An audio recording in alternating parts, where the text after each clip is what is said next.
Hello everyone. Today Hassan will continue to tell you a very meaningful story about the town mouse and the country mouse. A country mouse lived a simple but peaceful life in a field. His home was a cozy burrow, and his meals consisted of plain grains and roots, which he always had in abundance. One day, his cousin, a town mouse, came to visit. The town mouse, who had grown up in the city, looked down on his cousin's simple abode and meager diet. "My dear cousin," he said, "how can you live like this? Come with me to the city, and I will show you what true feasting is all about." The country mouse, who was feeling a bit envious of his city cousin, agreed. He traveled with his cousin to the city, where they arrived at a grand house. The town mouse led him into a dining room filled with the leftovers of a magnificent banquet. There were rich cheeses, fine wines, sweet cakes, and all sorts of delectable treats. "Feast, my friend," the town mouse exclaimed.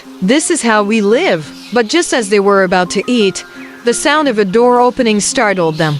"Hurry, hide," the town mouse whispered, and they scurried into a small crack in the wall. A man and a woman entered the room, and the two mice had to wait, not daring to move, until the couple left. Later, as they prepared to eat again, they were interrupted by a ferocious cat. They had to run for their lives, dodging the cat's claws and scrambling for cover. The country mouse's heart was pounding in his chest. Finally, exhausted and terrified, the country mouse said, "Goodbye, cousin. You may have your feasts and your fine wines, but they come with too much fear. I prefer my simple grains in my peaceful burrow, where I can eat without fear and sleep without worry. Your feasts are wonderful, but your fear is terrible." With that, he left the city and returned to his quiet, safe life. The moral of the story: this fable teaches us that a life of simple security is often better than a life of luxurious danger. The town mouse had all the finest things,